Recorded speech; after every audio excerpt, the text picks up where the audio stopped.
here. Hi guys, this is Matt, and today's topic is the Mali Empire. But before we learn about the Mali Empire, which by the way was one of the most innovative and prosperous empires in the world that ever existed, you need to know about the Ghana Empire, which was the Mali Empire's predecessor. Also, you need to know about this pumpkin bread, which my mom made. It's super tasty, and I wish you could have some. So, let's just jump right into the Ghana Empire and how it would become the Mali Empire in the future. Now, the Ghana Empire was an empire in West Africa, not to be confused with the modern-day country of Ghana, which Ghana is named after. However, the area that Ghana is in now, present-day Ghana, which is right here, has no correlation to the Ghana Empire. So that's why from the rest of this video onwards, I'm going to call this the Ghana Empire and this Ghana. Okay, so now we can just jump into the video. The main tribes and peoples who lived here were the Hausa and the Fulani, who were nomadic horseback merchant tribes who lived in the western part of the empire. They were not the ruling class, however. The ruling class were the Mondinka, who ruled the government of the Ghana Empire, and would also rule the government of the Mali Empire, which would be its predecessor. Not its predecessor. It's which would be its continuation, not predecessor pre. But we get it. The Mondinka were the rulers, which is why I'm giving them a star. They lived in the central and southern parts of the empire. This was important because this was where all the gold that the Ghana Empire was getting. The Ghana Empire had a trading network. Traders would go to either Morocco or Egypt selling gold. Then these countries would sell it to European markets. This was very important at the time because at the time, Europe was going through a huge gold shortage, which they needed to make their coins. Because of this, Europe started trading with these African empires like Ghana and Mali. The trade, however, wasn't with Ghana primarily until the time of another ruler called Musa. But that is a story for later in the video. Anyways, you may notice Morocco up here. Morocco, even though they traded with the Ghana Empire, were also historic rivals of the Ghana Empire. And really any West African empire in this area has to worry about the Moroccans. The Moroccans had an extensive raiding empire and had successfully de facto conquered and alienated anything that was not a Moroccan in this area right here. They did severe. Hang on one second.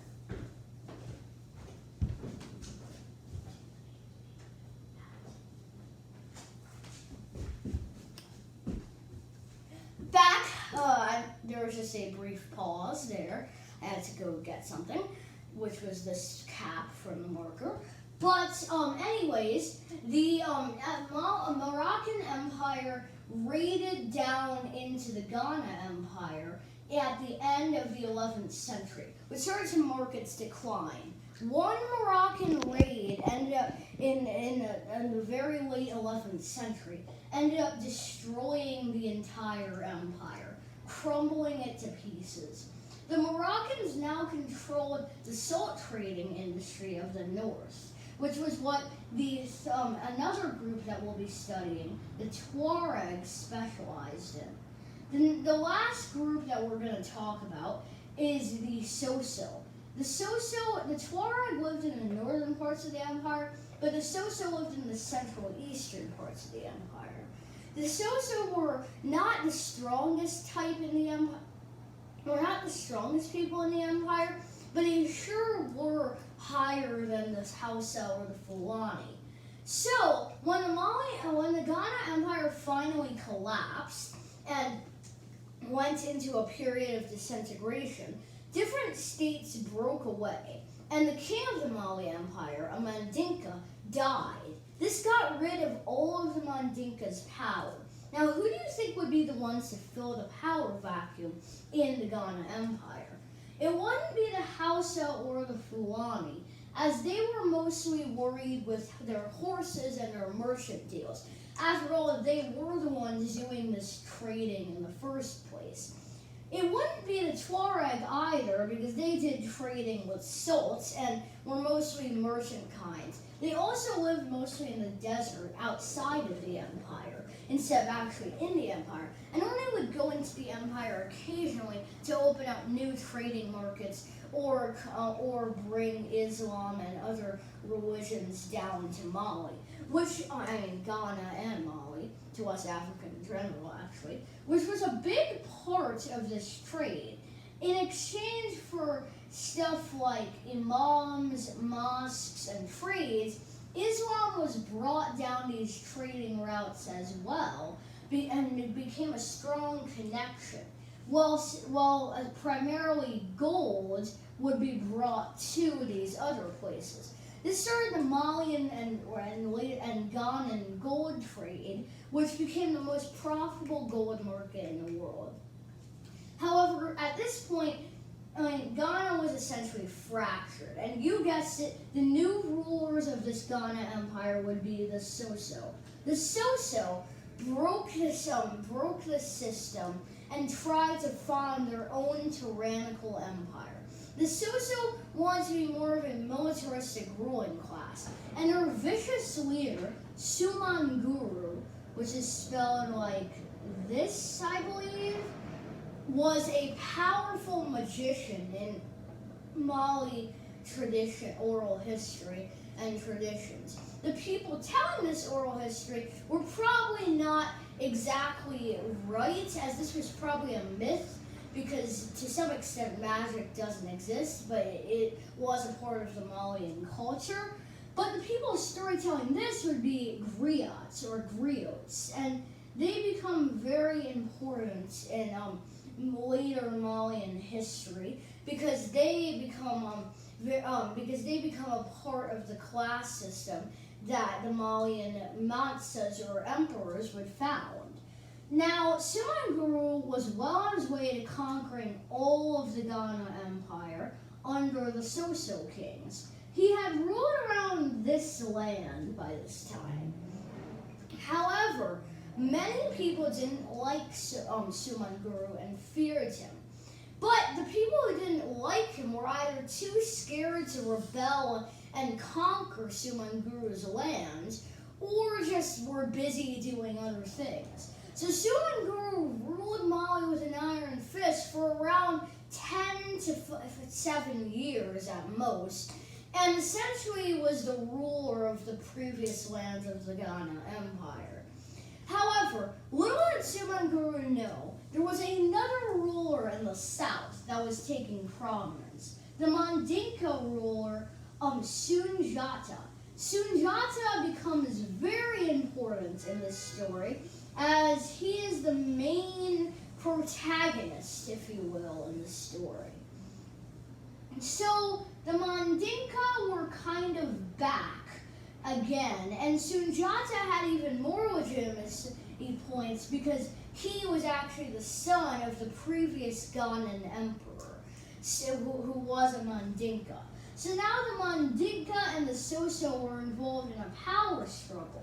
The Mondinka, though, were able to do what the Soso could not. Even though the Mondinka had a very rough start, they still were able to rally up the other tribes and clans of the previously not so united anymore Ghana Empire into one force, Sunjata's army. However, before this, speaking of Sunjata's rocky start, he was mocked until he was 7 because he couldn't walk or talk at all, and because of this, no one thought he would ever be king, except for his mother, who encouraged him. It was only when he was exiled by the Soso king himself when he was allowed to go to the other clan's land and garner up support. So once he had done this, Mali, or what would become Mali in the very near future, was essentially involved in a big war. This is when Sunjata and his smaller allies started a historic moment which would be celebrated in history textbooks and books to this day. Sunjata twanged his bow and shot Sumanguru. And it's disputed if Sumanguru died or not, but he most likely did die in the battle. This paved the way for Sunjata taking over all of the clans and uniting the people of the Niger River, which is a river that passed through the area. Once he had defeated the Soso, he took over the former Malian land and declared the Mali Empire, an empire that would balance the salt trades in the south, in the north, and the much more profitable gold trade in the north. He took his new capital as the city of Niani, which was an area in the south of the Mali Empire, and was mostly the capital of the Mondinka rulers as well. The Soso gained little to no power, but Sunjata governed Mali more as an alliance of griots who kind of worked together to rule instead of a nation. He tried to keep balance in his federation. The Mondinka were in charge, and the other mostly Hausa and Fulani tribes would send Sunjata aid. By the way, some of these tribes belonged to completely different groups who weren't Hausa or Fulani at all, and some weren't even on this list. These were just the main 5 who lived in the region. So now that Mali had been officially expanded, Sunjata kept conquering on even more lands. His empire became enormous. He made it so big that it became the largest empire in Africa at a time. And it balanced perfectly, as I've said, the gold trades in the south and the salt trades in the north. The Mali Empire was officially entering its literal golden age as it started to prosper. Better yet for Mali, Europe was suffering through a period known as the Dark Ages and was struggling to recover from it. Because of this, Mali became the new frontrunner in world politics, exporting gold to other markets like Egypt, Arabia, Morocco, and even Europe itself. The Mali Empire became truly a one-of-a-kind golden empire.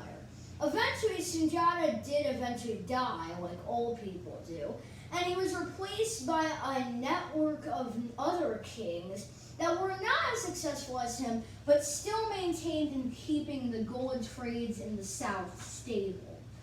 These gold trades continued to prosper until another ruler by the name of Musa, who you probably know by another name, Musa I, kept on expanding the empire and kept on expanding the gold rush.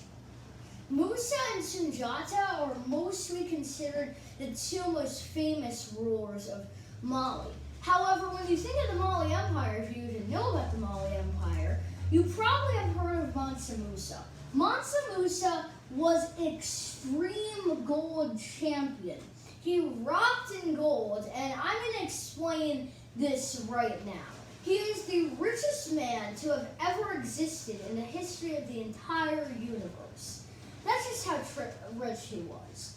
He literally went on a tour with his wife and a bunch of camels with caravans made of gold, and sadly a bunch of slaves, unfortunately, through the middle of the desert for like a year, and he wasn't able to avoid conflict. He wasn't able to provoke any conflicts in his empire, and even his regents in place while he was gone was able to conquer new cities in the east, which become very important later. I'll talk about these in a minute.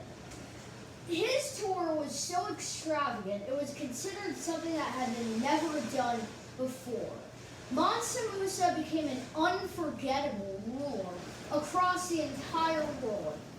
Tales of this ruler began to spread far and wide, from Europe to Asia, and it kind of fueled Europe out of the Dark Ages in a way. Now Europe had a place to get its pennies. Eventually, during Musa on his pilgrimage, by the way, is a religious Muslim trip to the city of Mecca, the city where the religion of Islam was founded. It was basically a religious trip that every Muslim has to do in their lifetime. He went on this pilgrimage, or a Hajj, to Mecca. But it was more like a publicity tour than a pilgrimage, because he wanted to seem like the most extravagant person ever. He visited VIP rulers from Egypt to Morocco to Cairo and set up embassies in many different locations, furthering the empire's trade power. Musa came back even richer, with more money and more wealth. In fact, so much money that the markets of the Middle East, especially Cairo, flooded so much with gold that it would end up causing a recession for 10 years. Isn't that crazy, just visualizing the amount of wealth Musa had? But the tales of this wealth weren't exactly good either. Eventually, Europe had completely risen out of the Dark Ages, and a Portuguese prince by the name of Henry the Navigator had established a trading post in modern-day Ghana, known as the Gold Coast. There was lots of gold down here too, and the markets of the north began to get rivaled by this new southern market. The area was branded the Gold Coast, and even though it slightly stole away from Mali's name, it still didn't stop people from buying from Mali. But you know what it did bring? More people trying to find Mali. That same Henry the Navigator tried to conquer Mali many times and establish outposts on the West African coast. By this time, Musa had already died, and the empire had grown weak through sufficient Moroccan raids from the north.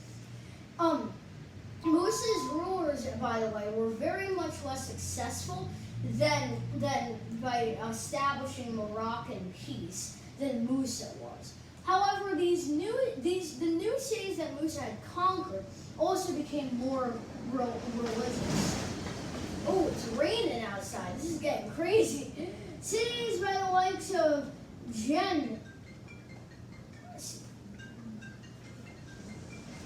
Hang on one sec.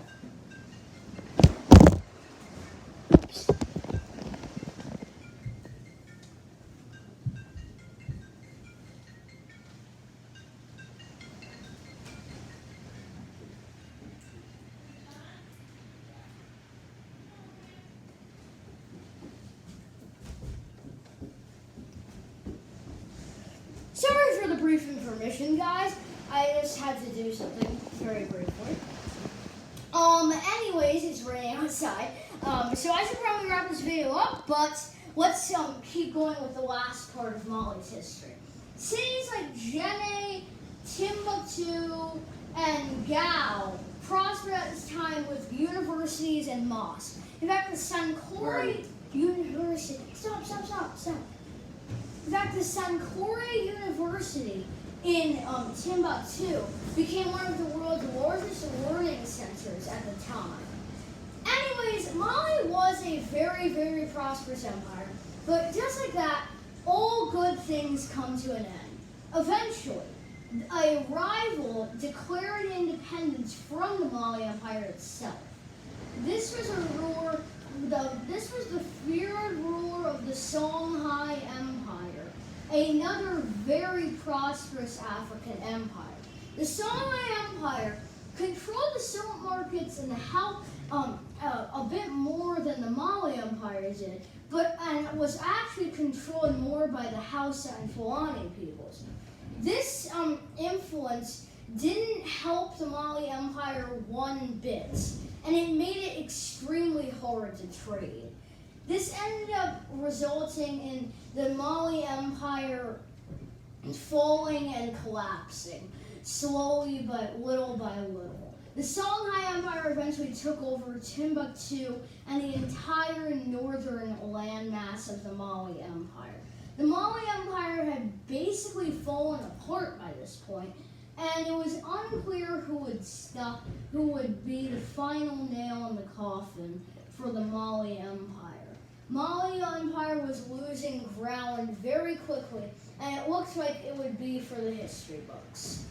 And eventually, the last remnant of the Mali Empire, a dwindling kingdom in the year 1610, was invaded by a Moroccan raid, which put an end to it all. Now, I hope you like this video. This is Mattman, sign off.